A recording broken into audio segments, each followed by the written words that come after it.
Let's get nuts. Did things happen in the past couple of days? Probably. What's happening, everybody? Welcome to Film Junkee Live on your Hump Day, Wednesday, March 26th. That's right. Hopefully you guys are doing good. Thank you guys for, of course, tuning into the show. Hit that like, thumbs up, subscribe if you haven't already. Become a member if you want to. We do a members-only stream after every Wednesday show, so you want to support the channel and partake in that, pick my brain a little bit, get a little intimate, then do that. Do that. Let's see. Did I mess up here? No, we're done. Okay. Sorry that I messed up here. Hopefully you guys had a good couple of days. Who's out there? How we doing? What's going on? We got Cloned Avengers assemble. That's actually pretty good. That's actually pretty good. Avengers. Wow. I commend you for that right there. That's a pretty good little play on the words right there. I can't believe they had us looking at the back of chairs for multiple hours. I think if they shorten it to 2 to 3 hours between actors, it would have went over better. Well, we'll talk about that. Well, we'll see. We got Eric Hardboiled. Imagine if Affleck were to direct Brave and the Bold. That ain't happening. And then, of course, it said, that be passing of the torch. Looks like we got some gifts that are being given out. Thank you, Lisa. If there ever was one, plus it would be one of his kids, plus one of his kids would like. Okay. See what you're saying right there. All right. Who else we got here? We got Ryan. Great. Bruce Wayne wasn't my... Great. Bruce Wayne wasn't my favorite Batman. Hey, guys. All right. Good to see you, Ryan. We got Versus Seed. Hashtag make Batfleck movie. Figured I'd say it since someone in the chat eventually would. Leave the man alone. He doesn't want to. Jason, Mr. Fear Jason, what is happening? We got Axel right here. Good to see you, buddy. Let's see. We got Music Man. What's happening? Good to see you. We got Ninja Gamer. Let's see. I was alluding before to your response about Ayer Cut event. You went from pillar of Snyder Cut to only passively noticing but never partaking in campaigning by publicizing, endorsing events on the stream.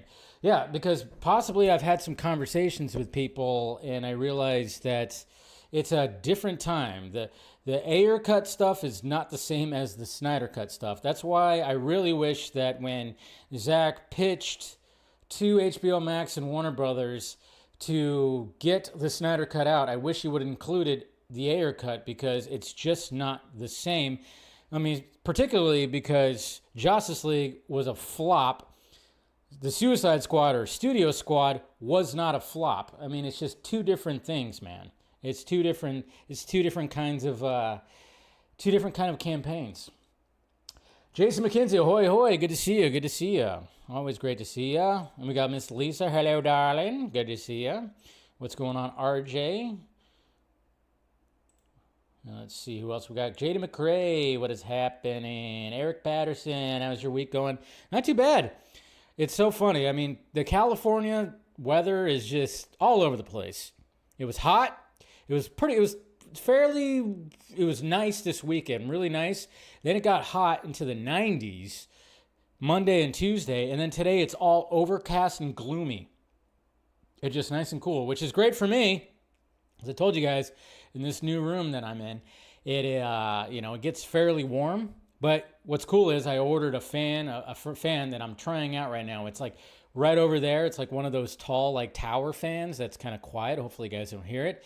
And I'm testing it. I don't have my ceiling fan on today. I have that fan on.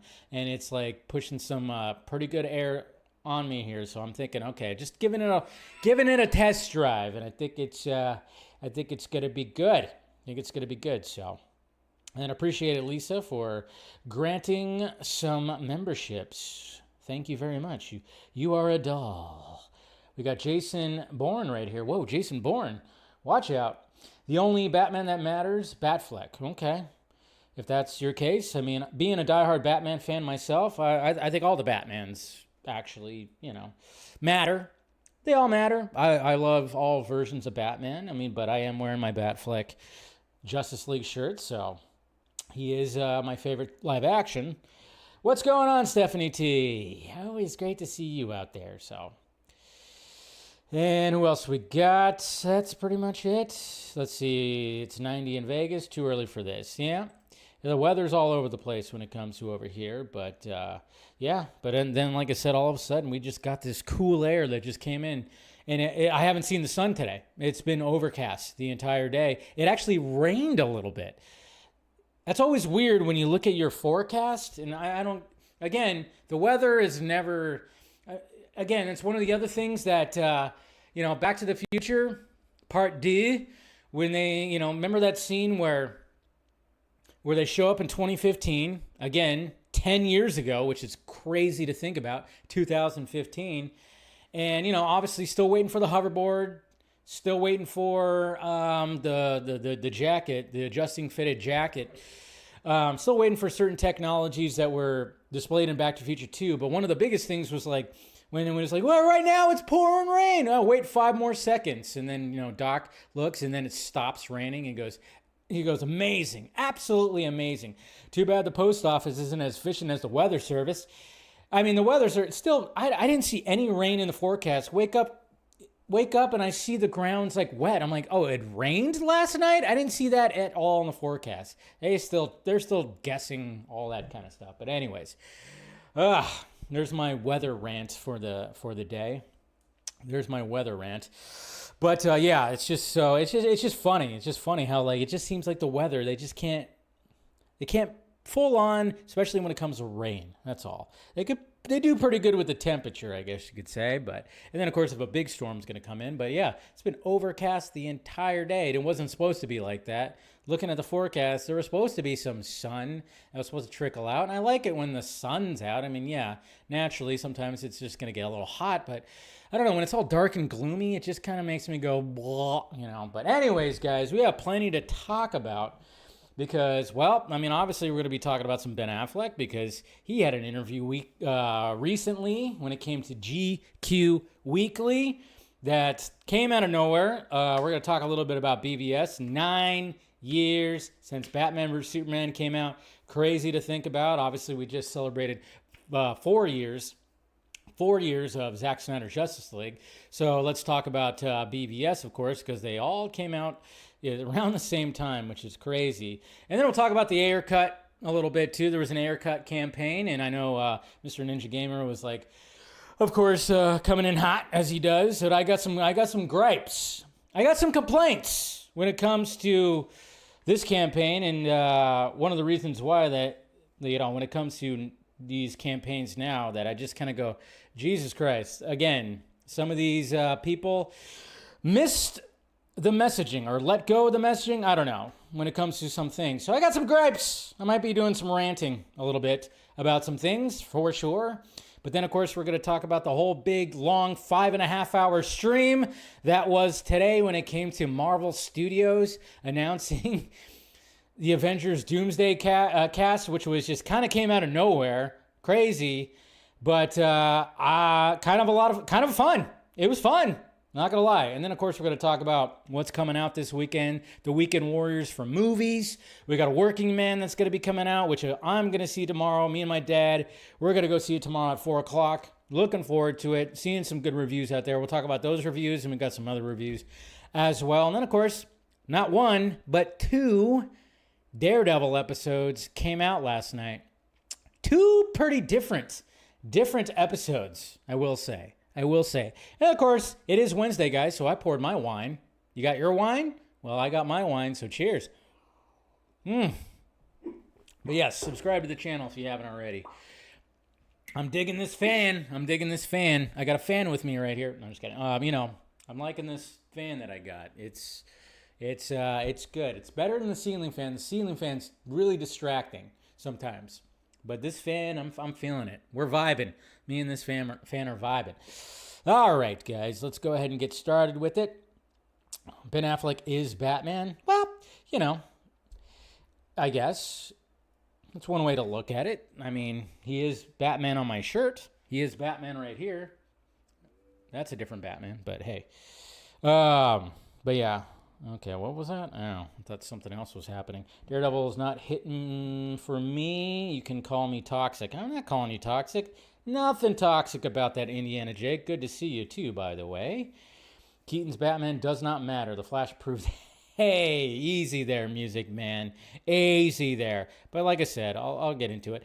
But first, we're going to talk about this because I did talk about this on Monday's show.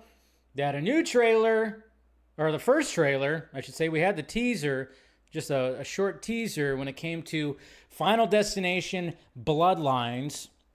And I'm only going to show a little bit. I'm not going to show too much. But it was full-on revealed. Let's go ahead and turn down that right there. But watching this, it was so funny, too, because there were so many people. I saw people, like, complaining because, obviously, one of the biggest things, and I remember, I've watched Bar Rescue. You break some glass, and it's anywhere near the ice. Oh, you better be, there's techniques to get that glass out of there. And that was one of the things they really emphasized in this trailer, was this glass that's in the ice right here. But then again, it's like a backyard barbecue kind of thing. Doesn't seem like it's actual professional bartenders. So you could chalk it up as that, I guess, if you want to get really technical. But it's Final Destination. So thoughts on this trailer? Like I said, the last time I played that Final Destination teaser, of course, whoever is distributing it, of course, tried to do the copyright thing, and they didn't let go of it, so had to clip it from the stream that I did that. But so what was interesting, we got the plot. The plot is with this woman right here, this character right here, who is a grandmother to all these people, the children and grandchildren. And I thought, okay, so what does Bloodlines actually mean? What are they kind of going for when it comes to this? And then, of course, in the trailer, it shows that this woman right here, back when she was young, she was in I forgot exactly where she is. They actually show where she was in some kind of tower. This right here, I forgot. Oh, yeah, it's like a Space Needle looking thing. And then, of course, some bad things happen. She saw it. She warned people. She should have died. So, therefore, the rift from her went outward, and then her whole family should not be alive, so death is out for her whole family. And I thought, all right, that's cool. And then, of course, she's taken a bunch of notes and everything, and she's got obviously we recognize this right here from Final Destination 2, that damn truck with the logs, which that's so freaky. And then, of course, we have Flight 180 right here, seeing that. So it's going to be kind of interesting of how that all comes to be. But for the most part, her whole family should not exist. So I thought, all right, that's pretty cool. That's pretty cool. They figured out something. They figured out a little bit of something. So, and then, of course, may he rest in peace, the legend himself, Mr. Tony Todd, returning. But I'm all about it. I'm all about it.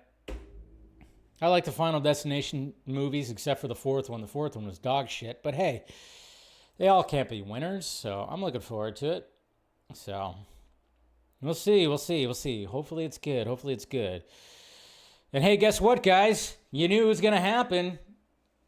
15 minutes of fame. I mean, they went up pretty quick, but good old Tuah is going to be getting a documentary. That's right.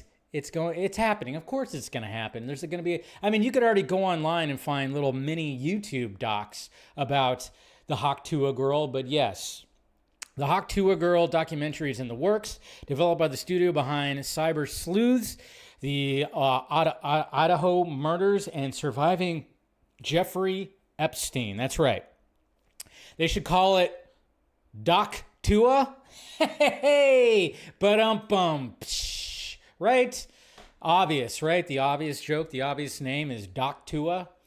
If you're going to make a doc about the Tuah girl, why not? But of course they're going to do that. Of course they're going to do that. But if you've already been following along a little bit, I was following along when I heard that she was going to be releasing a meme coin, I went, oh, this has got disaster written all over it. 100% disaster written all over it. And sure enough, totally just eliminated her from the public eye. She made her money. She can now hopefully she could just settle.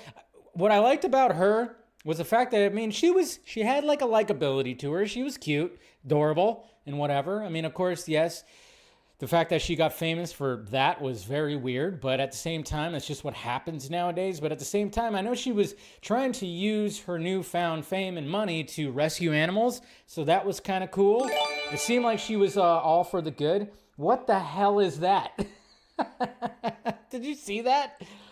That said, new subscriber, Warner Brothers Entertainment. That was weird. That was weird. Anyways. That was kind of strange. It said Warner Brothers Entertainment. I don't think it's the actual Warner Brothers Entertainment. Wouldn't that be strange? God, they finally are going to follow me. They're finally subscribed to me on Twitter after paying me this whole time and making me an industry plant. Thank you, Warner Brothers. Anyways, so anyway, she made her money. She's going to be well off, and hopefully she does some good. Maybe she'll have a business or something and just settle down. I don't think fame was for her. I remember seeing things that were talked when she would talk about it, like she kind of didn't, it was a lot. It was a lot. And she got involved with the wrong kind of people. People took advantage of her. She had no idea what the fuck crypto and all this stuff and how all that worked. People took advantage of her, pieces of shit, because people do take advantage when it comes to the crypto market and meme coins and shit like that. She should have done her own research, but at the same time, I don't think she was wanting to be famous for a long time anyways, to be honest. So make your money, now just settle, and now she could actually be okay. Hopefully, I don't know if she's going out in public where people don't recognize her now. You stay away for a while, and then all of a sudden she could just now go out in public where she actually said she always had to have security with her. I mean, that kind of sucks, but maybe she won't have that now. So anyways. Cheers to the hot Tuah girl. There's going to be a documentary, which makes sense. It makes sense. Don't give her an excuse. Okay. Whatever you say, Black Red. Oh, God. And here we go, guys. Dun, dun, dun! James Bond. Amazon. We already heard about all this, right? That Amazon was trying to get all the rights and everything, and then we're just kind of wondering, because it's Amazon MGM. Remember that. They bought MGM.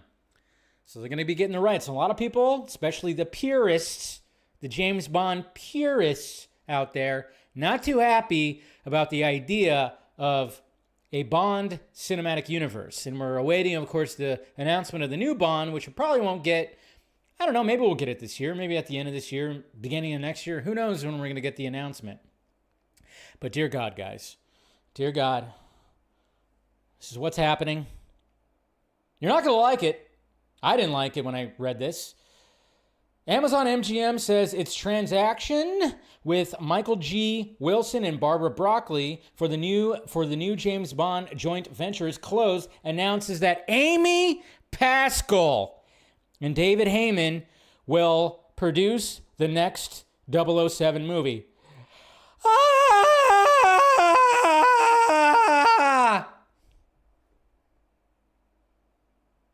Amy Pascal. That's right. Bet you when Kevin Feige read that, his fucking butthole fucking... Jesus Christ. Remember his face during that one interview? Oh my God, Amy Pascal. That's right. Amy Pascal is going to be... Oh man, that means, you know what's going to happen? If she's going to have any kind of... She's going to put her creative... She's going to end up producing a bunch of Bond villain movies that are pure shit. That's what's going to end up happening. Hopefully that doesn't happen, but Jesus Christ, what she did with all the Spider-Man villains, don't do that with the Bond villains. Oh, man. Or if you're going to do a Bond villain movie, try to add some depth to it. Try to add something. Oh, man. Jesus Christ, this could be bad, but hey. They're going to ask Tom Holland to play... Oh, shut up. Don't say that, RJ. Stop it, RJ. Please.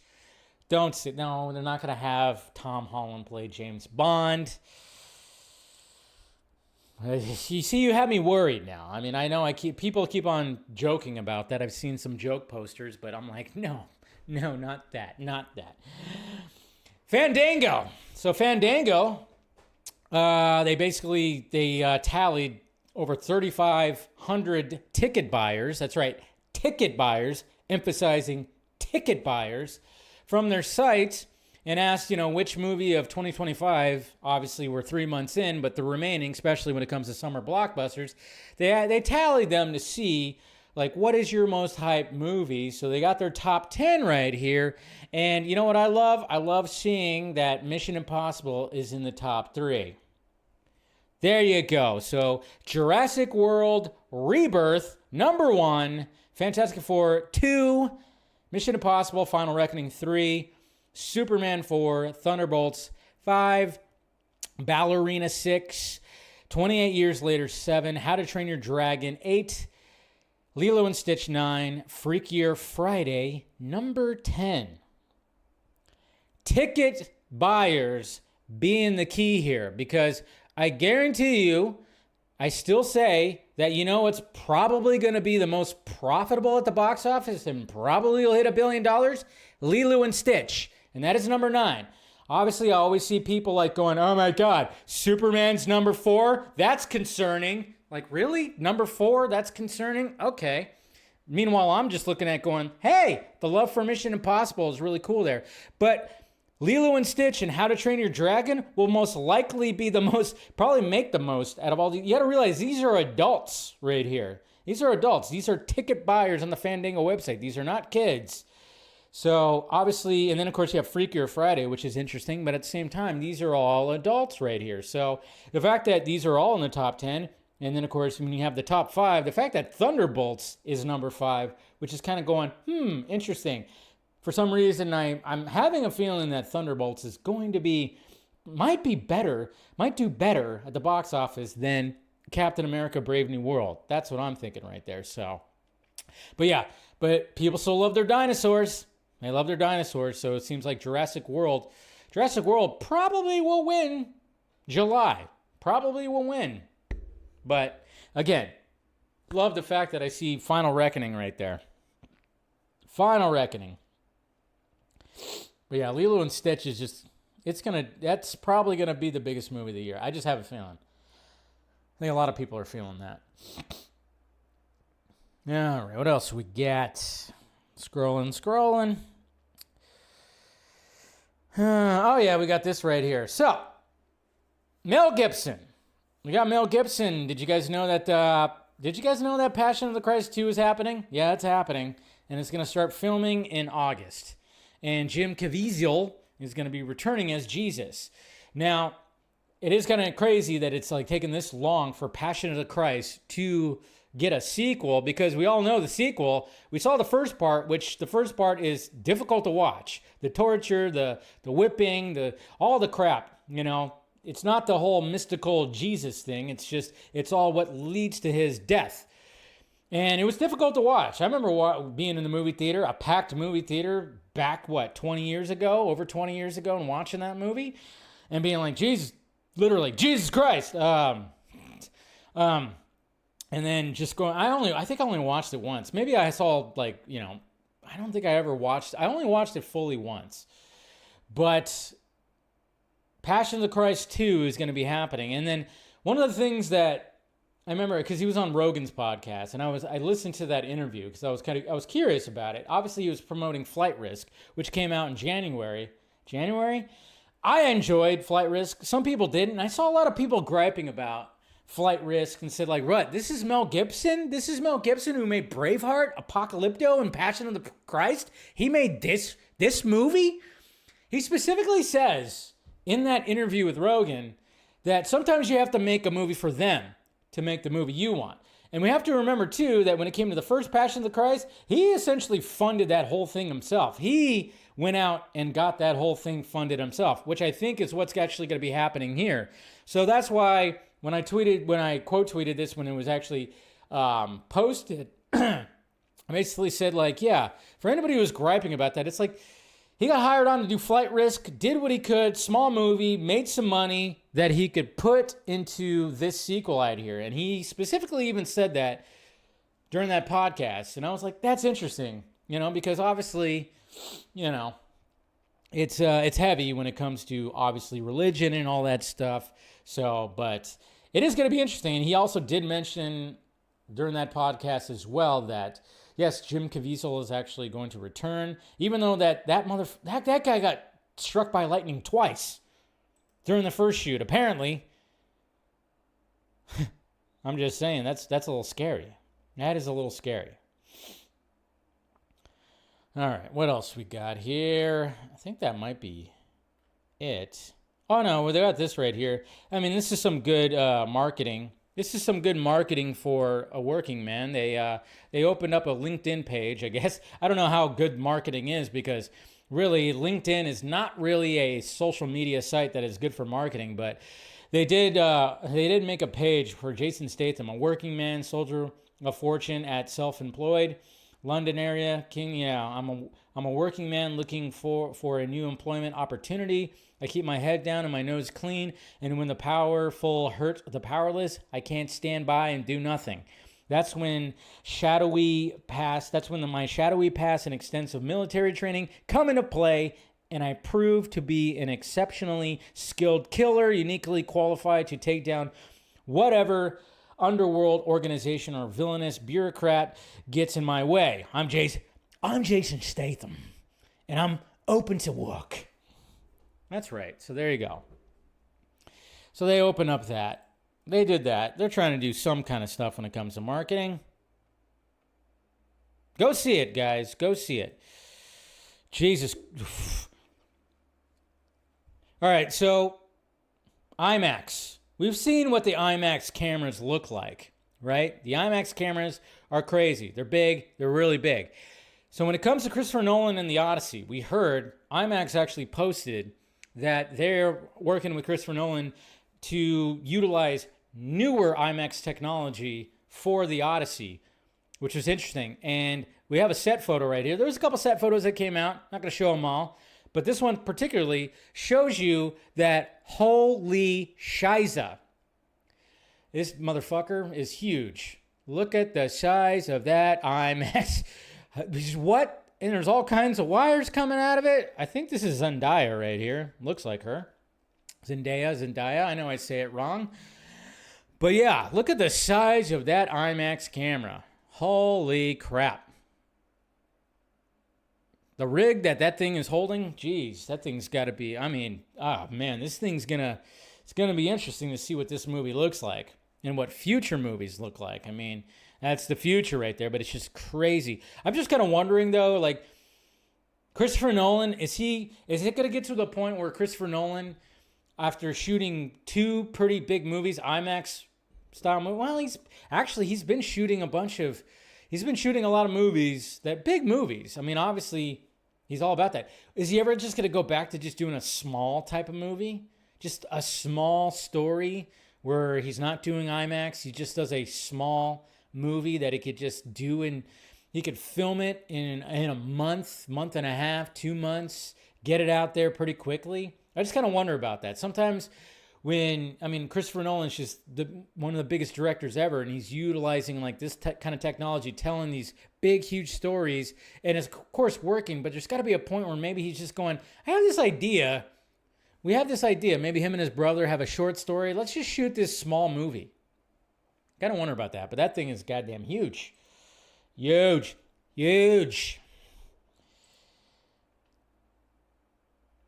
Okay, what else we got? I think that might be it. Oh, we got the 20th anniversary Revenge of the Sith popcorn bucket. Yeah, even movies 20 years old that are getting re-released, they get their very own popcorn bucket. And this looks like a cool popcorn bucket. I know my brother is probably going to want it because he loves Revenge of the Sith. So did my nephew, so I'm kind of wondering if they're going to get this. But, I mean, the presentation is what's really cool about this. Regal. Got to go to a Regal to get this guy. And you get a little Darth Vader helmet with it, apparently. So that's pretty sweet. But like I said, the presentation's everything. Obviously, the background really adds to it. I mean, Jesus Christ, that's what's popping that popcorn. It's a pretty sweet bucket. That's right. Pretty sweet bucket. All right. And that's it, guys. That's it for the tweets. Yeah, you need that bucket. We got set photo leaks from Daredevil, Born Again. Oh yeah, that's happening. I saw a couple of things.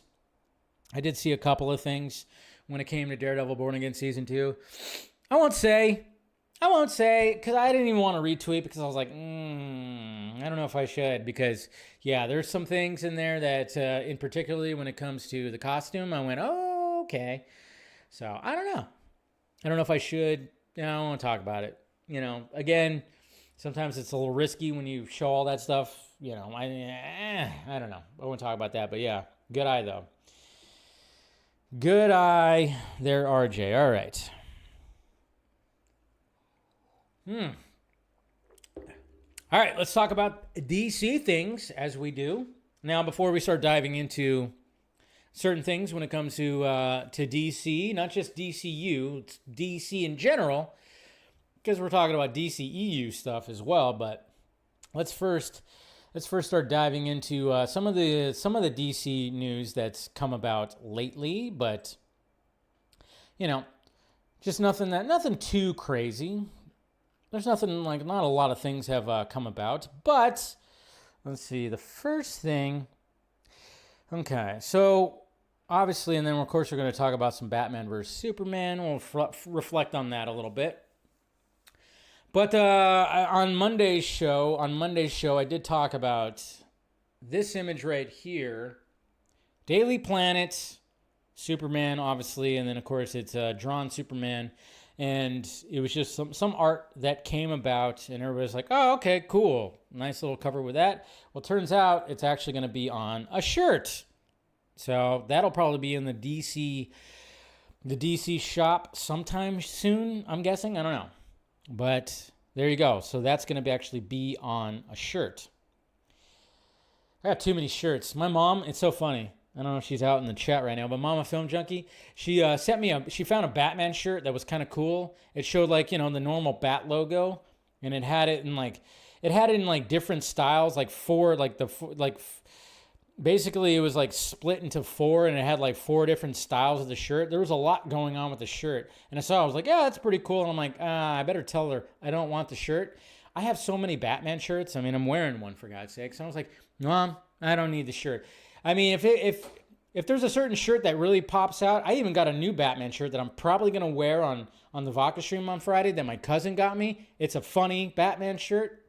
But I got so many Batman shirts that I'm going, I was like, no. I was like, Mom, I already have too many Batman shirts. I had to don't purchase anything. I already got too many. And then apparently we got Peacemaker. Peacemaker's got, we got a new character that's going to be showing up in Peacemaker. And that character is White Rabbit. That's right, White Rabbit. Have you heard of this one? I'm going, I don't think I've heard of White Rabbit. Well, yeah, a lot of people haven't, but here we go. Bray, I think her name is Bray. Bray Noel confirms she's playing Batman villain White Rabbit. I do not remember this character. It is totally eluding me. But then again, I didn't do a deep dive. I just kind of saw this and went, all right. But yeah, White Rabbit. So we got her playing her in Peacemaker 2. Season 2. Interesting. You've heard of the it's New 52. Okay, see, I didn't really collect too much of the New 52, so she's a newer character. Interesting. So yeah, there you go, White Rabbit showing up at Peacemaker. So they're already again setting more just random characters within this DCU right here. And then speaking of the DCU, we do have some set photos for Lanterns. Nothing too crazy. Just, obviously we know it's going to take place in a small town, so every small town has a cafe. And then we got this right here, small engine repair, and they got a John Deere logo right there. We got some kind of, there's got the sheriff's department right there. That building looks really small, and it probably is because it is a set, and usually sets are actually a lot smaller than they actually look. Just take the Warner Brothers tour, and it'll be like, holy shit, sets are really small. And then, of course, some kind of outside shopping center thingy right here. So that's pretty cool. So there you go. Some lanterns. And then another thing that was floating around from IGN is Mr. Giancarlo Esposito says, hey, I want to play Mr. Freeze in the DCU. And I say, well, I think he would be an excellent Freeze. With that voice, if he was Mr. Freeze, like, what? That's the thing. Is like, is Mr. Freeze going to be showing up in Matt Reeves' Batman Part 2, or is he going to just show up in the DCU? I don't know. He specifically said DCU, and I was like, all right, I would totally dig it, because I think anytime that he plays a villain role, he just knocks it out of the park. Obviously, ever since Breaking Bad, pretty crazy. I'm like, has he ever played a good guy? I mean, obviously he's been around for a bit, so he has played good guys. But I mean, ever since Breaking Bad, it's just, hey, you're always going to be playing a bad guy. You just have that look, you have that voice. But I think he would be a pretty decent Mr. Freeze. Probably not going to happen, but he did say that. He definitely did say that. I think he would be an excellent Mr. Freeze. Excellent Mr. Freeze. All right, let's get to this right here. All right, we got Ben Affleck. That's right, Ben Affleck. We got Ben Affleck, GQ magazine, big, huge interview, Big Ben energy all throughout this interview right here. And naturally yesterday, being, of course, in the comic book movie space, a lot of the first thing that just went around Twitter and social media yesterday was the fact that we have Ben Affleck reflecting on playing Batman and his quotes talking about playing Batman and where he is right now when it comes to the superhero, the comic book movie space and everything.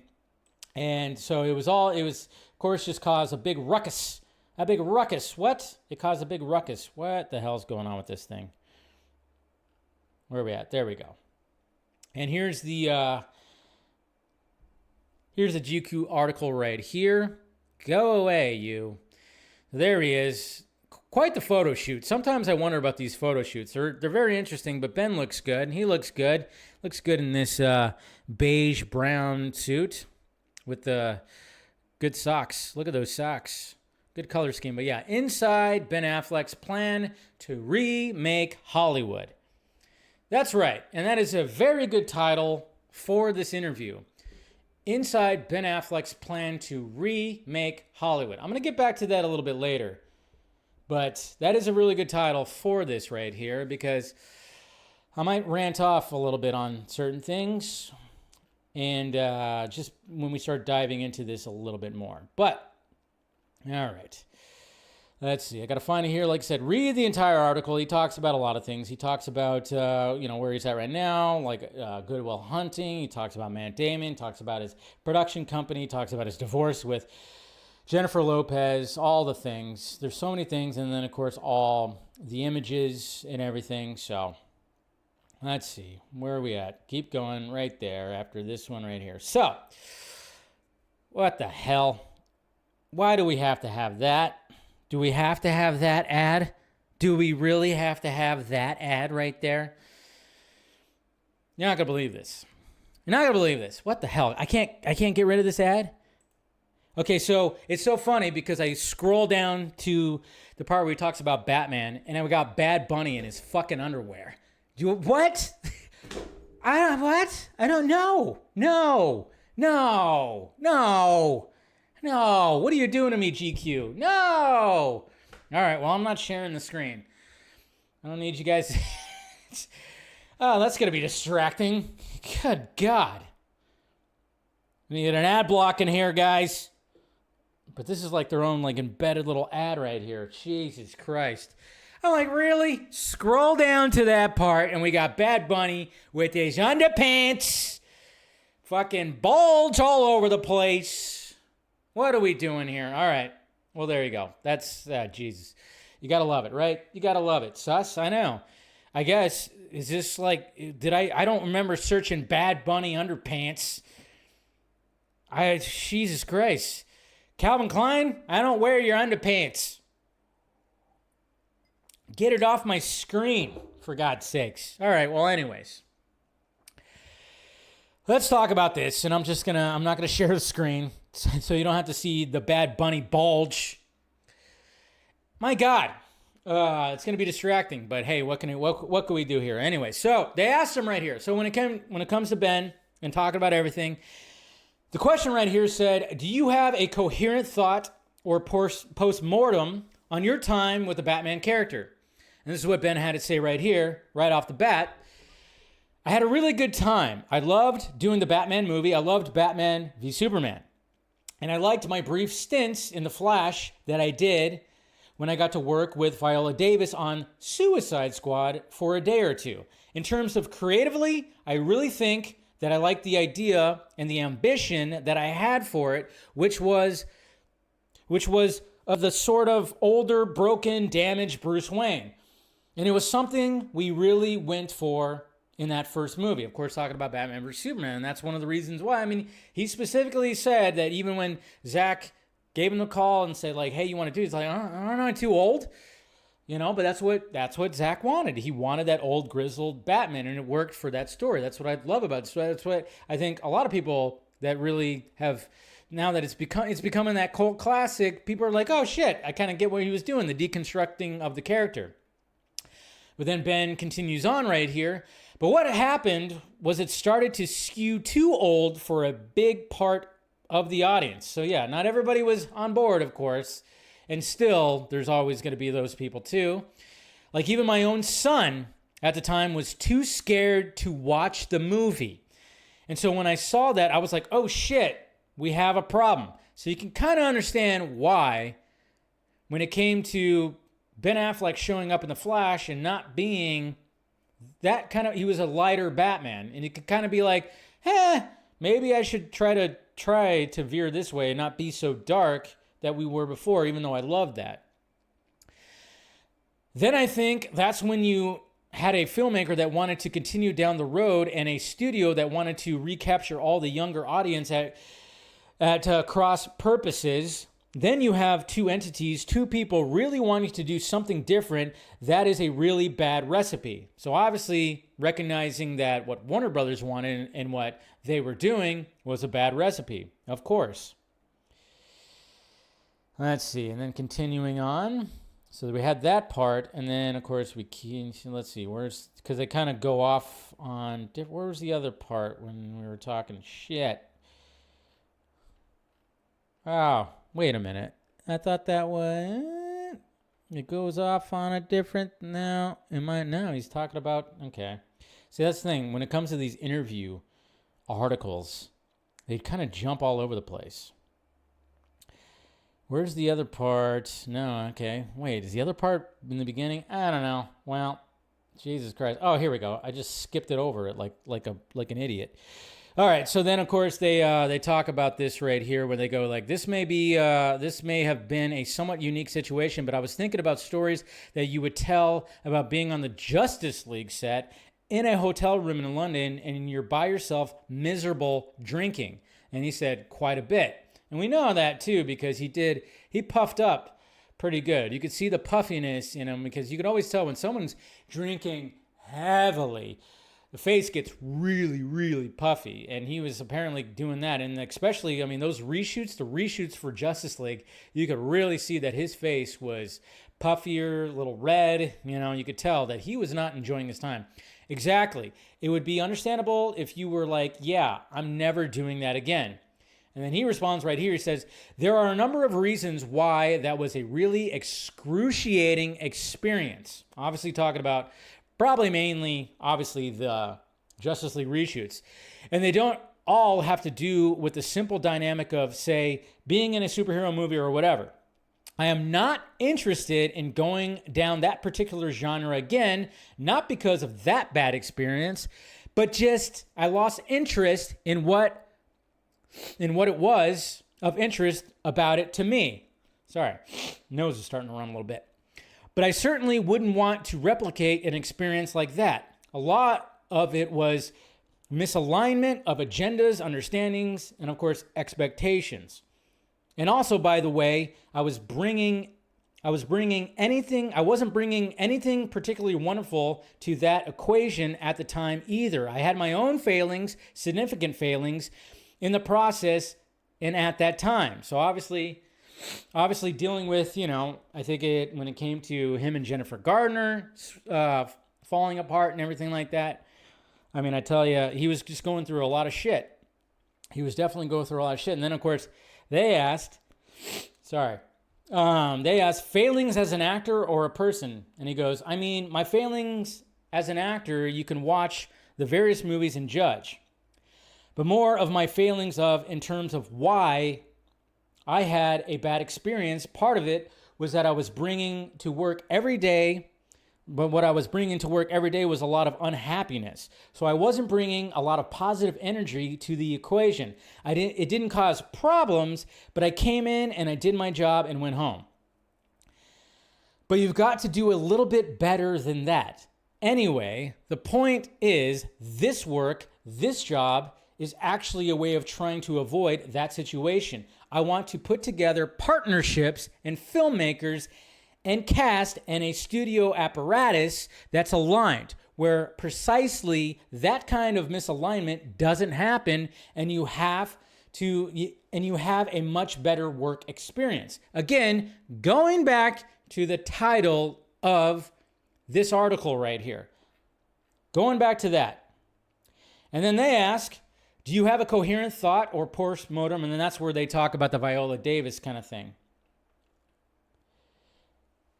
And then, of course, that's where he talks about how much he liked all that stuff. So, sorry, I jumped ahead too much. I don't know why I jumped ahead to that. But I talked about the positive part of it, I guess you could say at first.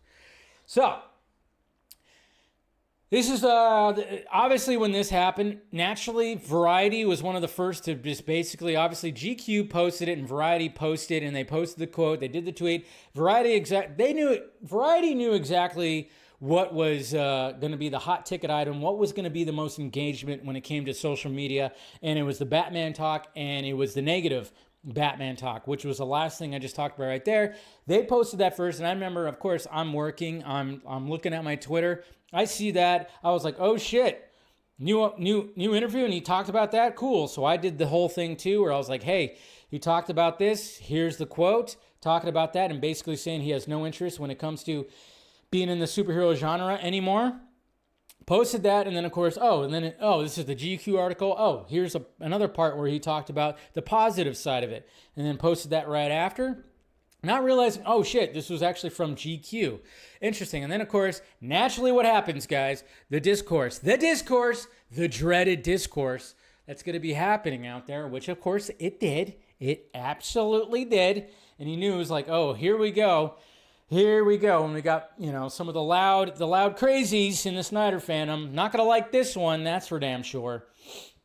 So the discourse was definitely there. And then, of course, I was like, oh, here come the conspiracies, guys. Here come the conspiracies. And the first conspiracy, I had it in my mentions, was they were like, Variety knew exactly what they were doing. They posted this on the anniversary of BVS. They knew exactly, they knew that fans were still they wanted more Ben Affleck. They want the Batfleck movie, blah, blah, blah, this, blah, blah, blah, that. Saw that shit and I went, Jesus Christ. Yeah, I get it. Like BVS, the timing with BVS anniversary was pretty interesting, sure. But then I was like, it's not a Variety article. It's not like Variety waited on these quotes. This is from GQ. This is GQ. This is only about 10%. 12% of the article. There's all this other shit when it comes to Ben Affleck. Variety just knew that, oh, what's the engagement going to be? Oh, it's going to be the Batman stuff, naturally. So they did that whole thing, which they were absolutely correct because look what happened. Because you got everybody just passing it around and everything. So you got all the conspiracies and all this kind of stuff and everything like that. And then naturally, we just got people that are just...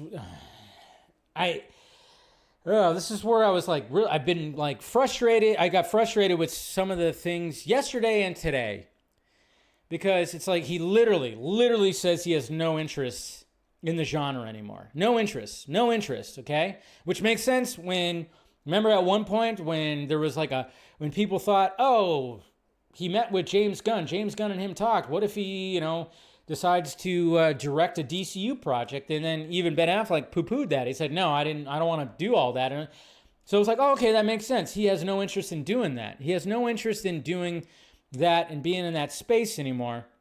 And Again, going back to the title and what that even said right there, that last part, again, the last part that he said right here, okay?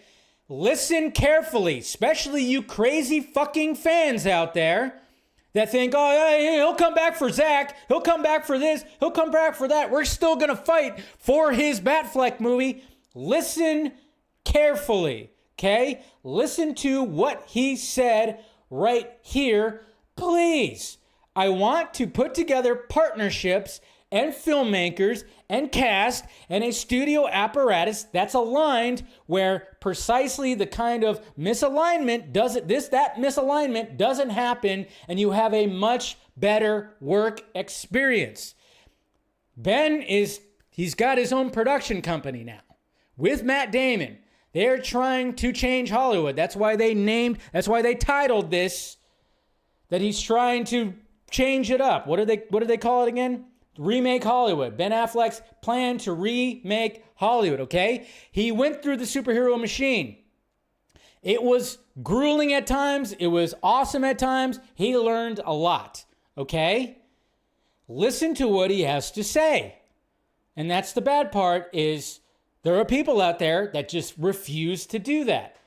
And I've seen the people, he'll come back for Zach, Yes, he did come back for Zach when it came to Zack Snyder's Justice League and shooting that alternate scene, which they shot for, 2 days, 3 days? Short amount of time. You want him to come back to do a full-on Batman movie and 2 Justice League movies. And more than that, obviously. Not going to happen. Just not going to happen. It's not what he wants to do right now. Let the man do what he wants to do right now. Guy, the past decade for Ben Affleck's been grueling, okay? 2 divorces, alcoholism, which he's still fighting every day, and then starting a production company, trying to reinvent himself. And let's face it, being Batman ain't easy. Ain't easy. And yes, trust me, I would love to have seen his Batman movie, for sure. But Dave, Michael Keaton came back after 30 plus years to play Batman. Cool. So they already cheesed up and fucked up the chances of Michael Keaton doing a Batman Beyond movie. Why not have Ben Affleck do a Batman Beyond movie? I would be totally open for that. 100%. That would be great. I even said, hey, if they don't do it with Michael Keaton, they could do it with Ben Affleck. That'd be pretty sweet. They could do that. Either one. I love them both. You know, they already cheesed it up for Michael Keaton. Doesn't seem like that's going to happen. But then again, you never know. But if they do it with Ben Affleck, then by all means. But that's not what you guys are wanting. You want him to do his Batman movie. That's not that. And 2 Justice League movies. No. So it's just funny when I get that. Hey, if Michael Keaton came back, what? Okay. So now you don't want the Batfleck movie? You don't want the Justice League sequels? You want something down the line, which I'm totally all about. I've said that many times where I'm going, okay, Justice League 2 and 3 ain't happening unless it's animated or a comic book, which I would love to see those stories play out, what was actually going to be intended for those stories. But of course, live action or nothing, right? Live action or nothing.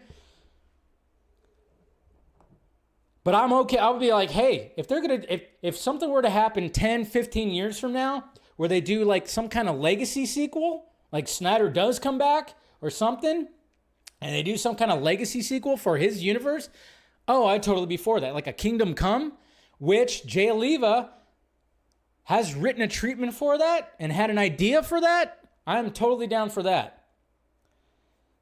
Totally down for that. But listen to what but they don't care. That's the thing. They don't care. They will look at that and be like, let's make the Batfleck movie. They don't care that Ben Affleck is trying to create something different with his production company and trying to change how Hollywood is working, because guess what? The way Hollywood is working right now ain't working. It's not working. So Ben Affleck is trying to take it upon himself, and Matt Damon and whoever he's working with, they're trying to take it upon themselves to change that. Meanwhile, you just want to get him back into a fucking bat suit. I'm sorry. I actually prefer him to change Hollywood. As much as I love him as Batman, I'd rather him do that. Because, yeah, it doesn't need to change. So then we could prevent the shit that happened to him while he was in that Batsuit to never happen again. To prevent what happened to Zack Snyder to not happen again. To prevent what happened to the entire cast of Justice League to not happen again. That's the thing. I would actually much prefer that.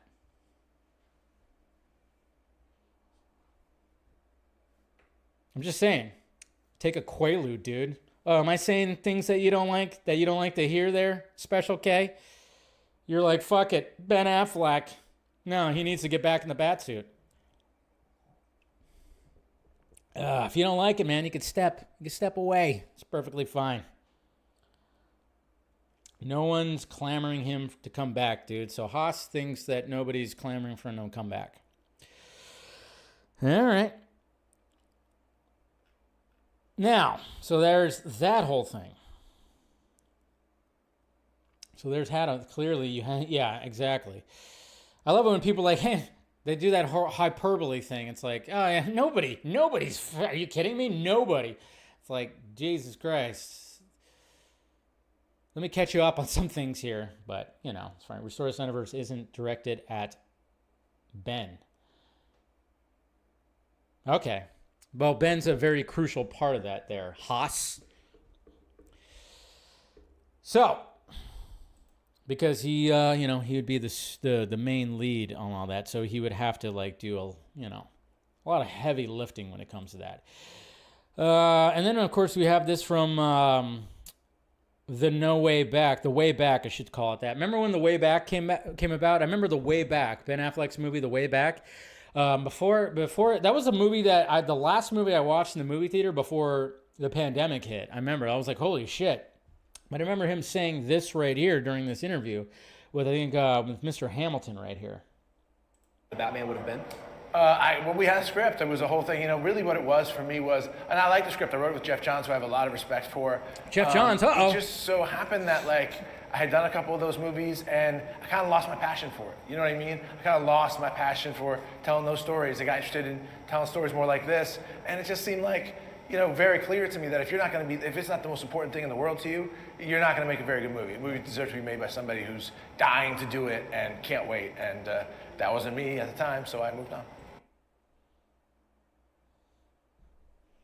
Yeah, that was something that was said back then. But of course, we'll ignore that, especially the whole Jeff Johns praise, right? I have to ignore that one, all right? Guy with the ball cap. Uh-oh. And then another thing that he said in an interview when he mentioned that he gave his script to a trusted friend, we all assume that it's Matt Damon. And he said, "Oh, if you make this movie, you will kill yourself." Basically, drinking himself to death because of the pressures and with everything. And it sucks because everybody talks about how great that script was. That's why I'm going, fuck, if you have a great Batman story, a great Batman script, put it into some other medium, whether it's animation or comic book. I just want to see what the script entailed, because from what the little tidbits that we've gotten from it, from Ben and from Joe Manganiello, it sounds like it was going to be a fucking crazy intense film. And then, of course, the crazies out there are I think the crazies are going to end up turning on Ben, because it sounds like they were already kind of doing that because of the fact that he mentioned that his son was scared of his Batman when it came to Batman vs. Superman. So I think I started seeing a lot of mockery when it came to that. I'm like, it's only a matter of time before they turn on Ben too. But what could he do? What can he do? Haas, no one's forcing you to be here, man. If you don't like what's being talked about, just click out of it. Just use this finger right here and just click right out of it, man. It's perfectly okay. Perfectly okay, man. It's all good. And then we have the release, the Ayer Cut campaign that was, I guess, put together today by fans. And, of course, was severely outshined because who knew about this whole Marvel announcement thing, this whole Avengers Doomsday thing. Who knew that that was actually going to be a thing? I mean, there was like, I remember hearing something like, I didn't think anything of it. I didn't, or whatever. And then I hear this morning, oh yeah, something's going to show up. But yeah, so fans put together release the Ayer Cut Campaign today, naturally, because David Ayer has a new movie coming out this weekend called A Working Man. That's right. Called A Working Man. So I'm guessing this is why fans are putting this together. So naturally, release the Ayer Cut hashtag was put out there, and I posted a couple of things. We have this one interview right here from The Hollywood Reporter. David Ayer on A Working Man reuniting with Brad Pitt and patiently awaiting his Suicide Squad release, his cut. The filmmaker understands why DC Studios needs momentum from Superman before looking back at his 2016 feature. Maybe with enough time, it'll be seen as a more nostalgic thing. This is a good picture with David Ayer and Jason Statham. So, talking about this, let's see. Was it right here? No, it wasn't right there. Further down. That's right. We got this paragraph right here. When Ayer last spoke with THR in early 2024, he'd all but given up on the idea that his director's cut of Suicide Squad would be released someday. There continues to be radio silence from DC Studios, but as per a previous conversation with co-CEO James Gunn, Ayer knows that Gunn's new DC universe needs to have the wind at its back before he can consider looking backward. Quote, "It's absolutely fair for them to do that. Maybe with enough time, it'll be seen as a more nostalgic thing. But just for the sake of everybody that worked on, of course, Suicide Squad, it really does deserve to be seen. So I absolutely understand what James is doing, and I think he's going to have some real success with the lanes he's going down." He understands, right? He understands. He definitely understands. And then even going, okay, we'll be patient. We'll be patient because, hey, it's not going to happen right now. They need some wins. They definitely need some wins. So, I mean, obviously, even with today's campaign, because there's been other campaigns that David Ayer actually really pushed, and him and his wife were posting things. He didn't really do that kind of stuff now, which kind of makes me believe that he had really nothing to do with the campaign that was happening today. But you know what really was just like just kind of chapping my ass. It was kind of just bothering me a little bit, kind of frustrating me a little bit. Okay, so the people, Jesus Christ, I got to turn that off, man. Damn ESPN app. The people who organize this, the loud peeps in the fandom that, of course, we're going to spam the hashtag and do all this shit like that. Could you guys have promoted his new movie instead of just talked about the Ayer Cut? Could you have, like, every 2 or 3 tweets maybe promoted A Working Man? Could you have done that a little bit? Maybe just, since you organized this whole thing in line with his new movie release, could you have promoted his new movie? Maybe just a little bit. And I'm not saying that they all didn't. There were some that did, but there were some where I clicked on their profile and saw nothing about the new movie. It was all about release the Ayer Cut and shots and concept arts and all this kind of stuff. And then, of course, the ridiculous posters that have like 17 movies that are never going to ever be made that were on it. And, of course, restore and all this kind of stuff.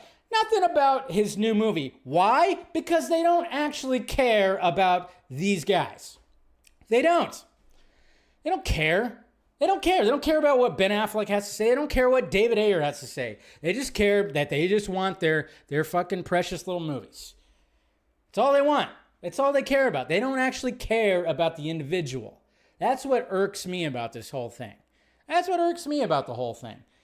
They don't listen to the words they have to say. They don't care that Ben Affleck wants to change how filmmaking is and wants to make a difference after the experiences that he has. They don't care. They want him back in the bat suit and making at least 3 more movies that they want.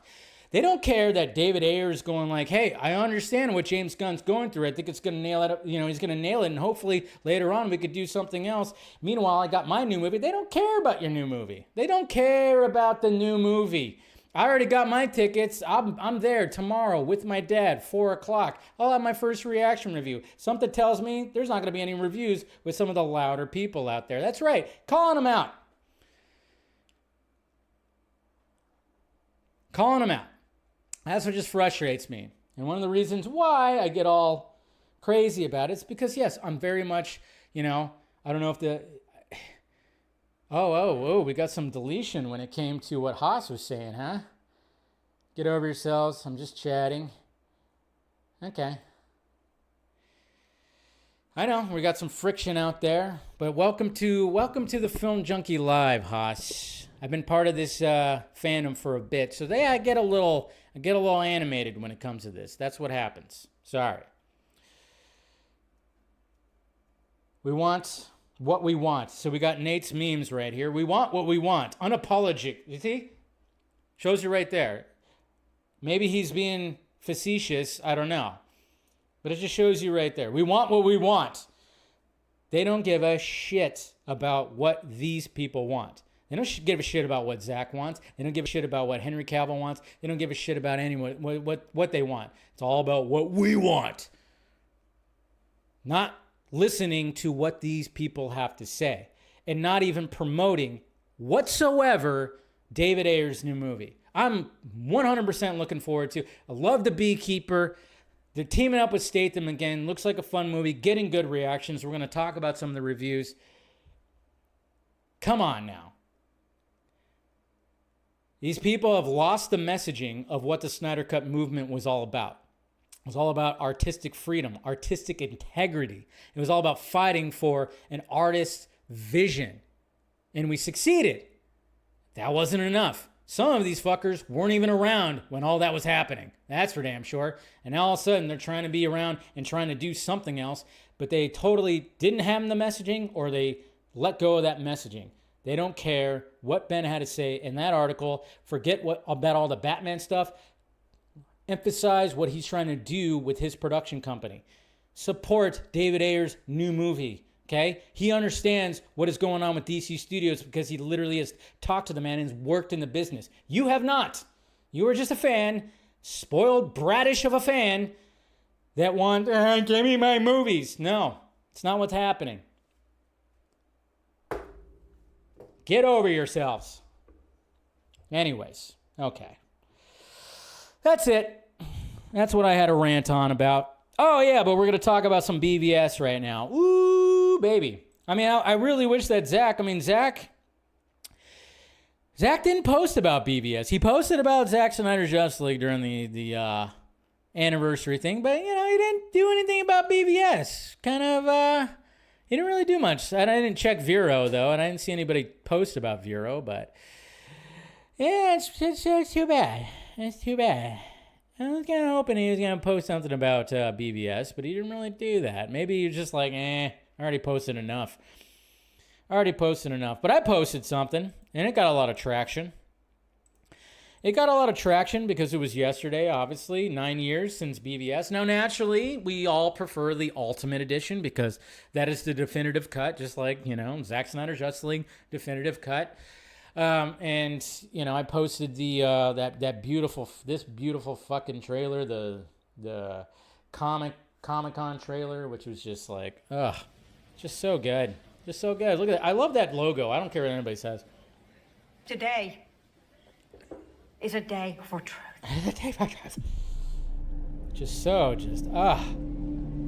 The world needs to know what happened and to know what he stands for. That kind of power is very dangerous. Just with Bruce Wayne running towards, it was like my favorite part of the whole trip. This part right here was just like, I remember seeing this going, oh my God, he's running towards the disaster. What the fuck? Oh. Just so good. We don't have to watch the whole thing. It's okay, Haas. Just letting you know. But yeah, so reflecting on it, I mean, obviously 9 years, crazy. It really, I mean, one of the things about BVS, and I mean, we say it every year, every anniversary. I mean, it no matter what anybody, how you feel about it, because obviously, like when I tweeted about it, obviously I got more positive and negative. But of course, you see the negative. A lot of quote tweets with the negative, where people are going like, "What the hell movie did you see? This movie was ass." You know, I saw shit like that, which is fine. I didn't really engage with it because I'm like, whatever. The tweet took off a little bit because, you know, I wrote a nice little long thing in there. And then, of course, with Ben Affleck talking about how he has no more interest in the genre and all this kind of stuff, and his quotes from that interview, I just kind of went, how about the hashtag thank you Batfleck? Or is that what I wrote? Not sure. Yeah, thank you Batfleck. Just making sure I had the right hashtag. And what's kind of funny about that, because I was talking with somebody, it's not the first time we've used hashtag thank you Batfleck. Or thank you Ben Affleck. I don't know.Maybe we use thank you Ben Affleck. But when what is it? A new whatever the hell that movie was called. What was it called? The Way Back. Jeez, it was like A New Way Back. No Way Back. Anyways, but you know, The Way Back. Jesus Christ, brain's not locking into those 3 goddamn words. No, but The Way Back. I think when that came about, I think we had a trending thing that happened because, again, we had somebody that we love that's within our little crazy community that had a new movie come out. So we had a little campaign that was like, hey, we love him as Batman, but we're also going to promote his new movie as well. And I think we got that thing trending. See how that works, guys? See how that works? So, you know, David Ayer has a new movie coming out. How about you also promote that in between all the release the air? Oh, you're just all about this. You're not all about this. You don't care about the new stuff. In the end, you're all about the DC stuff. Jeez. Anyway, so that's it. But BVS, yeah, love it. It's always gonna be one of my all-time favorite comic book movies. But it really did struck a chord into the CBM world. I mean, you know, a lot of people wanted World's Finest. It's not what they got. They got something darker. They got something different. And yeah, it's just interesting. And it's still being talked about to this day. Like I said, you get the Snyder haters out there that just go like, Jesus Christ, what the hell was this? And blah, blah, blah, this, blah, blah, blah, that. I'll always say that just like Watchmen, when people like go back to it and watch that Ultimate Edition, they go, holy shit, he was onto something kind of thing. That's not going to be for everybody. Of course it's not going to be for everybody, and that's fine.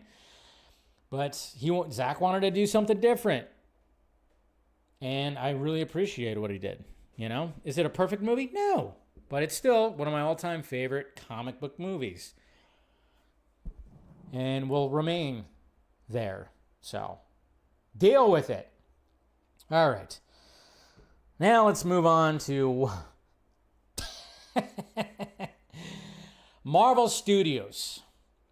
Kudos to Marvel fucking Studios for what they did today.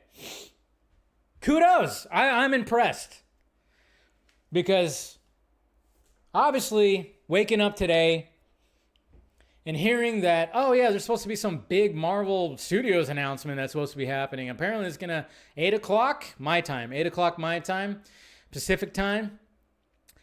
And it was like, oh, it's probably gonna be nothing, right? It's just some stupid thing or whatever. And then all of a sudden, I see on Twitter that Marvel Studios has a live stream and it says announcement or sit down or whatever the hell it was called. And then you click on it and immediately they just pull out one of those, you know, chairs, director's chairs, or, you know, chairs, on set chairs. And they, you know, it's in some kind of fucking studio, whatever, big, huge, whatchamacallit. And Chris Hemsworth, it just shows Chris Hemsworth. And you're going, all right, so is Chris Hemsworth going to sit down in that chair? No. It's just going to be, the camera is just going to be still with some kind of music in the background, a little bit of score in the background. And that's it. And a lot of us were going, what the fuck is going on? For about 12 minutes, we're staring at the back of a chair that says Chris Hemsworth. And then finally, we hear some other music swell up. And then we hear some noise. And then a new chair enters. Vanessa Kirby. That's where everybody started going, oh, they are announcing who's going to be in Avengers Doomsday. Holy shit. But then again, we wait another 12, 13 minutes before we get the next one. 5.5 hours. 5.5 hours. Crazy. Just 5.5 hours. And then, of course, when all's said and done,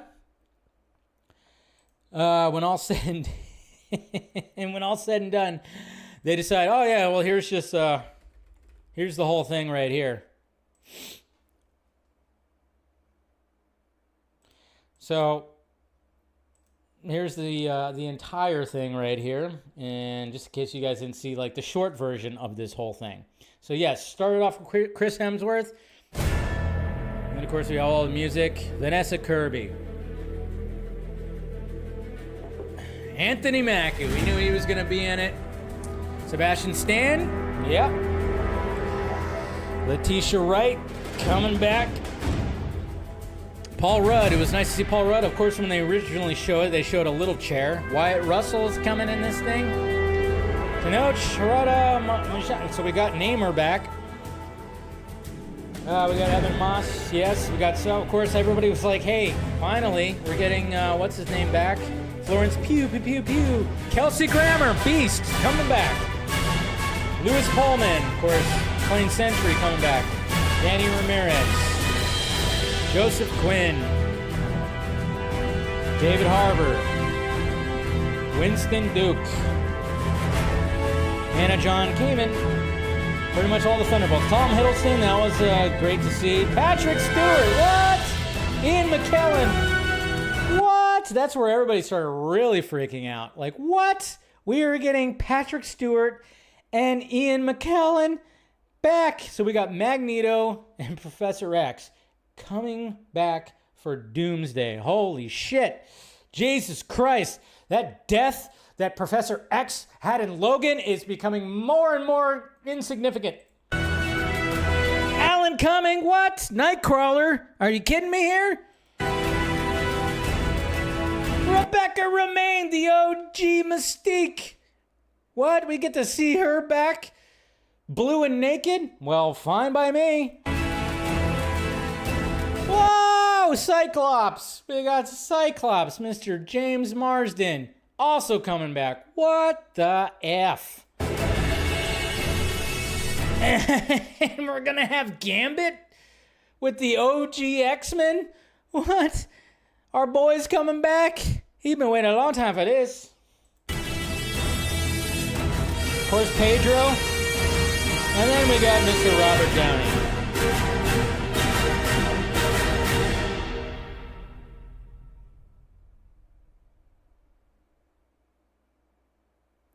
Yeah. What?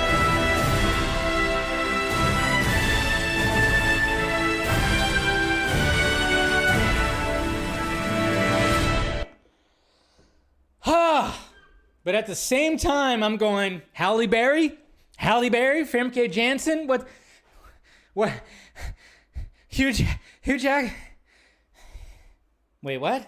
No, those guys, they ain't got it. Okay, so we have some of them, some of the OGs. They're not. No, okay. What the fuck? But then you're going, okay, well, wait a minute. This might not be all of them. Of course it's not all. You think they're actually going to... So first off, yeah, I was with like some, at first I was going, what is this? What are they doing here? But after the third name reveal, I went, you know what? This is pretty brilliant. And the people out there who were complaining about it, because... Again, we live in a society where everything just comes at you instantly. Everybody just, No, they dragged this on for 5.5 hours. After about the third or fourth name, I went, you know what? I'm digging this. I think this is brilliant because there was if you saw the view count on that live stream, it was over 10 million. It was over 10 million. They knew that people were going to be watching this thing. It was going to have it on. And if you had nothing else to do, I felt sorry for you. Like, do something else while this was happening. I was working, I was editing, I was doing, and it was great because I had it on in the background while I'm listening to podcasts and shit. And then anytime the music swelled up, I got like excited and I was like kind of going, all right, what's that? Oh, what's that? What's that score? What's that score? I think I guessed like 1 or 2 because it just kind of shows you that the MCU scores, they're not really individual. Anyways, I can go off on all that shit, but it was kind of fun. It was kind of fun. Like, I almost wish I was doing a live stream with other people and we were taking bets on who's the next person that was going to be announced. I know some people out there were doing that, it seemed like a lot of fun. It was like, okay, this is actually pretty brilliant. And I love it when people go like, Jesus Christ, can they do something different? Then when they do something different, Jesus Christ, what the hell is this? I swear, people are just, I don't get it when people just aren't satisfied when it comes to this. But we have this right here. We have an article from The Hollywood Reporter. Marvel unveils Avengers Doomsday cast with MCU mainstays and X-Men Fantastic Four stars. Okay, so we have all this, but when it comes to this article, it does mention that not all of the cast members were announced. In comes Robert Downey Jr. on Instagram. That's what you call a deep bench of talent. Actually, it's more like a row, but an extra long one. That must be it, right? Marvel Studios goes, there's always room for more. Yeah, that's not all of them. That's not all of them. There's going to be obviously some cameos, some interesting things. You better believe that Famke Janssen and fucking Halle Berry, Hugh Jackman. I mean, of course they're going to be shown. There's going to be all kind, and then we got Secret Wars as well, of course. But I think they were like, what can we build up? What can we build up hype and announce right now? Who can be that we can announce right now that would be pretty cool? And I think they did a good job with that because, again, I thought it was fun. I thought it was an interesting idea. Now, I'm not saying that now, like, oh yeah, James Gunn and DC Studios, please do the same thing. No, you don't have to do the same thing. Try to come up with something different if you're going to be doing, if it ends up getting to that point. Obviously, it's not at that point, not nearly. The DCU is not nearly at that point. But I'm just saying, like, it was something unique. It was something different. And I thought it was just actually kind of cool because, like I said, anytime I was working and I had this on in the background, and anytime the music swelled up, it was kind of like, ooh, who's next? I was like, this is different. So kudos. I don't think my applause drop is working. It wasn't working the other time. Yeah, I don't know why. I still haven't fixed that. Yeah, for some reason, everybody on that page. Anyways, I keep forgetting to fix that. But yeah, kudos to Marvel Studios. That is a way to build up some hype right there. And then when like the door opened and you're like, oh shit, is this, and you hear the Avengers theme, I was like, oh, is it gonna be Sam Jackson? Is that gonna be Sam Jackson? But of course it was Robert Downey Jr. And then it kind of makes you wonder, is Sam Jackson gonna be in it? But I thought it was great. But we'll see. But yeah, you know that there's gonna be other people in there. You know that there's probably gonna be Ryan Reynolds, Deadpool, what's his name? Mark Ruffalo, Hulk. There's going to be Hulks. There's going to be, they're probably going to get everybody back in there. It's going to be insane. Absolutely insane. But yeah, kudos to them for doing something different. And they knew, they're like, yeah, we're just going to do a live stream, 5.5 hours. And people are going to tune in. I don't get why people are complaining about it. It's like, oh, it's fun. It's fun. I can understand if you couldn't have it on in the background or, if you couldn't do that, but I don't know. I was having fun with it. Kudos to them. All right, let's talk about what's coming out this weekend. Obviously, obviously we got A Working Man coming out this weekend, which, those people that are posting release a Ayer Cut are totally ignoring. But we also have 2 other movies. There's like 3 movies that are coming out this weekend. They all look pretty good. And I actually would like to see all 3, but I'm going to go see the Working Man tomorrow. But let's go to the Devil Fruit site and see what's happening with that. It is currently at a 66% with 20 views. So, seems I mean, I don't think that was gonna do gangbusters. Yeah, you know, it's Jason Statham. I'm a working man. That's right. Where's the girl? I gotta find the girl. I don't care what the critics say. That's my Jason Statham right there. You're welcome. I've been working on it a little bit. But, you know, it's not going to get glowing reviews, but the fact that most of the critics are liking it right here. So we got Statham's big strength as an actor is his sense of humor. The more a film tries to make him into a bland, generic thug pummeling bad guys, the less impressive the results.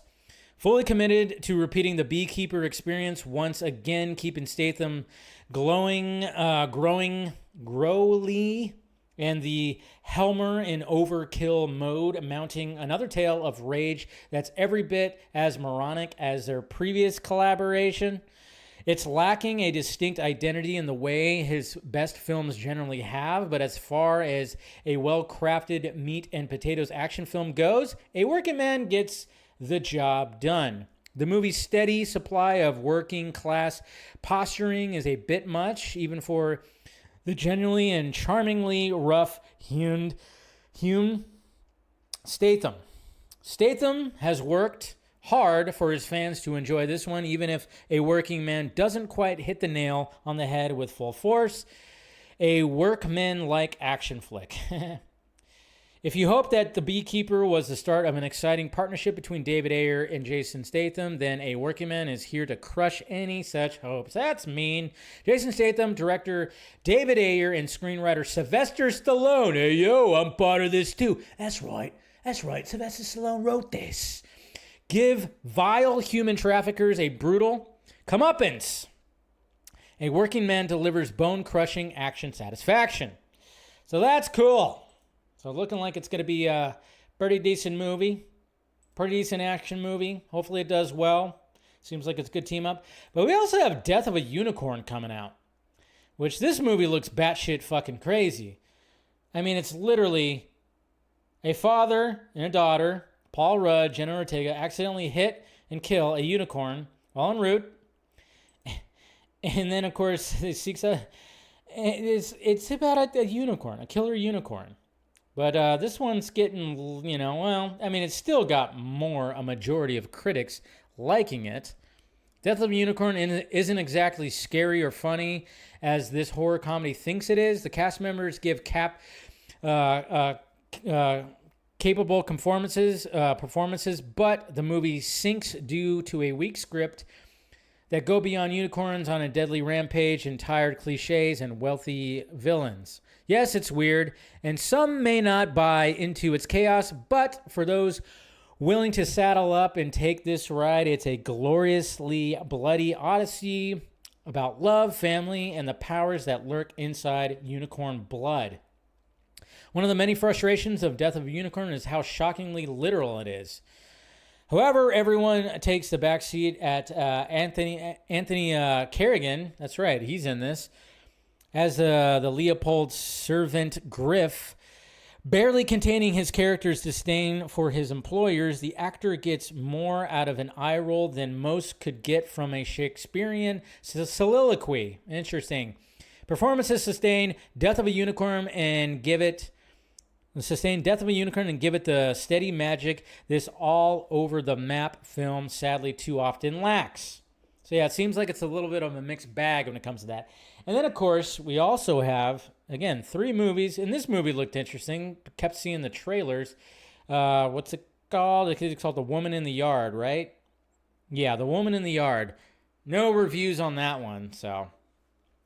it looks like the critics didn't get a chance to look at that one, but that's also out this weekend, so we'll see what happens. Seems like, I don't know, can a working man beat Snow White? I mean, that would be pretty crazy. I don't know if that's what everybody's going to be looking at when it comes to the box office this weekend, is how much of a dip Snow White actually ends up having. So, I don't know, we'll see, but look forward to my first reaction review of A Working Man tomorrow. And if you don't watch it, sorry, the accent's getting too crazy when it comes to that. Anyways, okay. All right, then. Oh, man. I knew this was going to be a long one, folks. That's what she said. All right, so Daredevil, episode 5 and 6. That's right, Born Again, episode 5 and 6. We got 2 episodes last night. I was like, oh, shit. That's right, I totally forgot they were getting 2 episodes, and we're still waiting. We got a little tease. Basically, when it came to episode 4, we got Frank Castle coming back.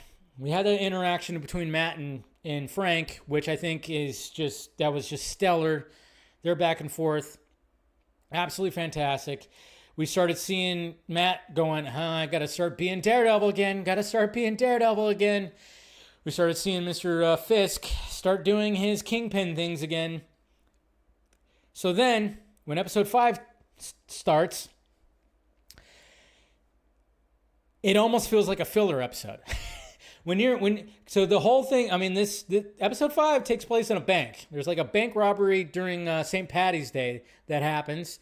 I'll try not to give too many spoilers, but be wary. If I mention some certain things, but I'm trying not to really do the spoiler thing. But it did almost feel like, whoa, is this a filler episode? Because this is just like almost something else. And then, of course, we have Kamala's father who works at the bank, and then so we get mention, of course, Miss Marvel in there, and we see a picture and everything, so we have some connectivity, obviously, to the MCU. Sorry, that was a little spoilery, so apologize, but I'm just saying it was hard not to acknowledge that with this episode, because this episode really does feel out of place, but it's still a good episode. It does feel like, oh wow, they went off on a different direction. They were really just doing something different right here. But when it comes to the initial story, because you don't get any Fisk in here, you don't get the initial story. This did feel like outside the box, but at the same time, it was progressing Matt and his story. So it was very much a Matt Murdock episode. Didn't really feel like, but at the same, again, I can see why people are going, wow, this felt out of place 100%. But at the same time, I still really enjoyed it. It still was an enjoyable episode. And then, of course, when you get to episode 6, that's where it gets back into the thick of things. And that's where we go, okay, well, now we're back in business. And now we're getting, hey, there's that other villain out there, the Muse, who's a very dark villain. Very dark villain. And as much as, yes, I still feel the Marvel Studios Disney fingerprints on it, it just seems like it's getting better and it's getting better. Like they're like, okay, there's F-bombs.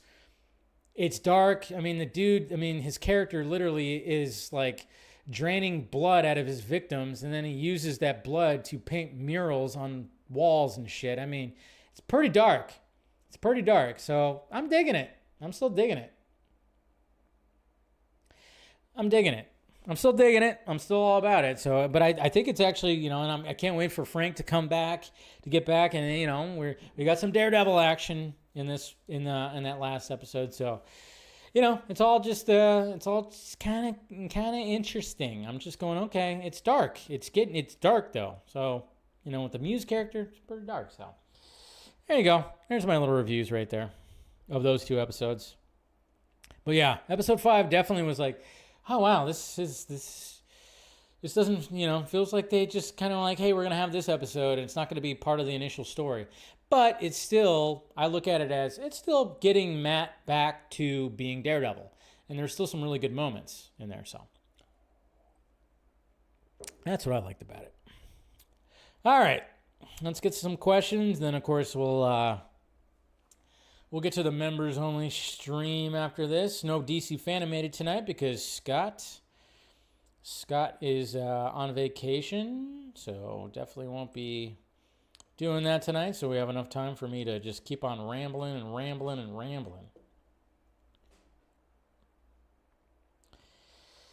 Okay, let's start off right here. We got RJ. Just a theory. But given today's Avengers cast announcement, what if Avengers Doomsday is about Dr. Doom manipulating and pitting the Fox X-Men universe against our MCU heroes, all while in the background he's using this as a distraction as he tries to infiltrate the TVA to find Loki so he can take control of the sacred timeline for himself? That is a pretty good theory. Throw in the Fantastic Four desperately trying to find Doom and stop him before it's too late, with the movie ending with Doom destroying both universes and creating Battleworld. Could be a giant clusterfuck or really cool. We got about a year, so yeah. That's actually a pretty good theory. Have you checked out the studio? I have not checked out the studio. I'll watch it this weekend. Yeah, the studio premiered on Apple TV. Now that Severance is ended, now I can watch that. So, hey Dave, one look at this, and I was immediately reminded of How the West Was Won, the old epic Western with multiple directors made specifically for a projection system like this. I wonder if Kevin Costner's looking into this for the Horizon sequels. You know, this was part of the tweets that I totally overlooked.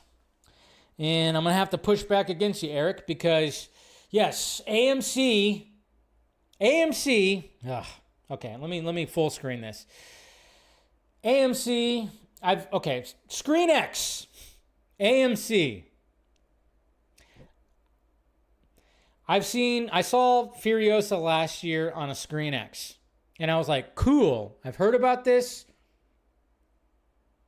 and I'm kind of wondering, I was kind of wondering about it, and I saw Furiosa on a Screen X. AMC Entertainment will open 65 Screen X and 40X cinema auditoriums worldwide, including for the first time at AMC locations in the US. Screen X is a multi-projector system that creates a 270-degree panoramic viewing experience across 3 screens. It sounds cool until you're about 8 minutes into it and it gets annoying. It's a gimmick. Doesn't quite work. It gets annoying after a while. I will say that. Essentially what's happening when I saw Furiosa, first off, the entire movie does not have the full thing. Obviously, it's for the big action sequences. It's for the bigger stuff. And then what you start kind of noticing when that whole thing is happening is the initial screen, you're getting a smaller shot, and then they're stretching out the rest of the screen onto the other projectors, so it looks a little off. Again, it's cool for about 8 minutes, and then it gets annoying. Like I was over it after the first action sequence. The opening action sequence in Furiosa, I was kind of over it. It just was like going, all right, this is not as cool as I thought it was going to be. It sounds like a cool, and when you see like a video for it, it seems like it's cool, but I don't know. I'm just not a fan. Yep, and again, this system was used before, way back, faded away. Yeah, I don't think it's gonna catch on, but hey, AMC is gonna invest in more. Mr. Nobody, with Avengers Doomsday on the horizon, it's hard to imagine that it's coming soon with so many different and new characters introduced, so many different character plots that have not been centralized. Everything just feels so scattered and all over the place. How could you write it? Yeah, that is true. You just got to assume that people just know. What the hell? I don't know. It is. I mean, Doomsday and Secret Wars are basically going to be one giant long movie. We have to remember that.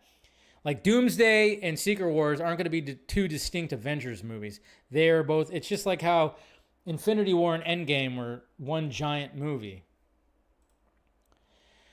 Devin Wooter, Dave, what was the surprising casting from Avengers Doomsday you were surprised about? For me, yeah, the X-Men casting. Especially Alan Cummings. It was like, what the fuck? They're bringing Nightcrawler into this thing. Crazy. That was crazy. Do you think Marvel will reveal more cast tomorrow? I don't think they're going to reveal anything more. I just watched Matrix 3. What's the favorite part? Again, you always seem like you pick a part that's pretty good. I mean, the fight between Smith and Neo at the end is just so awesome. Kenny, loved Daredevil Born Again, episode 5 and 6. So good, and the action scenes, very brutal. 9.5 out of 10.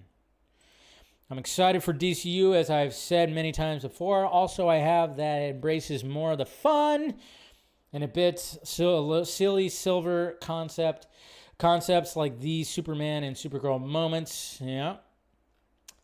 I mean, it's definitely going to be that, and there's nothing wrong with that. Hey, Dave, super excited. Oh, yeah. We'll talk about that in a little bit.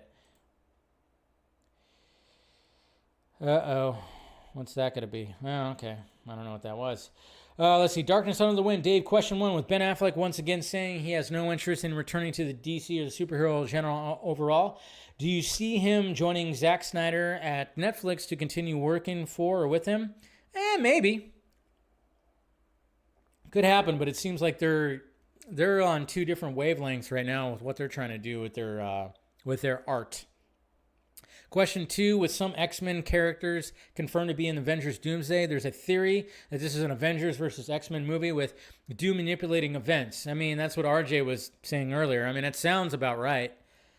And that's actually a pretty cool concept. And you have the Void in there as well that was already established in Deadpool and Wolverine. Yeah, I mean, it sounds like that's going to be something that they're doing.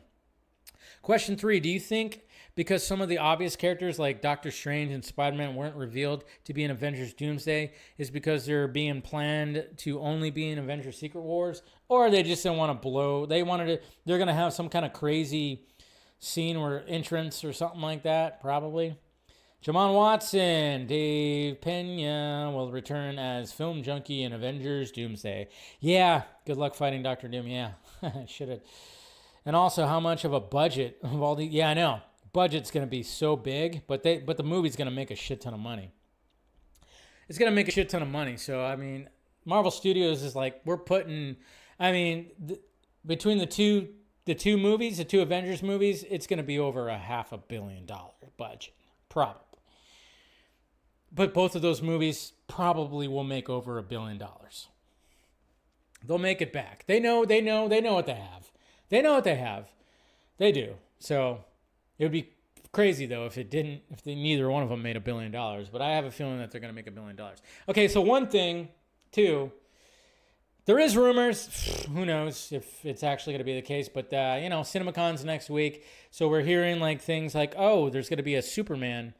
The full Superman trailer is going to be showing up next week. Now, take that with a grain of salt. Who knows? Obviously, when I think somebody was saying next Tuesday, which I think is April 1st. So, that lovely day, April Fool's Day. So don't believe anything, for God's sakes. But, we do have CinemaCon next week. So hopefully we do get that full actual Superman trailer, which seems like that'd be the time to do it. You think that they're probably going to be showing a trailer at CinemaCon. So I guess we'll see what happens. But, or there's that 5-minute sneak peek thing. Who knows? I don't know. But I guess we'll see. Anyways, there you go, guys. That is the show today. So much to talk about and rant about and just, be happy about it, guys. Oh, hit that like, thumbs up. Subscribe if you want to become members and be part of the members-only stream we'll be doing right after this. Look forward to that, and you members out there, just look forward on your feed and pick my brain a little bit. We'll get we'll have some more conversations. Other than that, like I said, no DC Fanimated tonight. I'll see you guys on Friday for the Vodka stream, which of course we have plenty to talk about. And look forward to my first reaction to a working ad tomorrow. All right, members, I'll see you guys in a little bit. Everybody else, I'll see you on Friday. Talk to you later.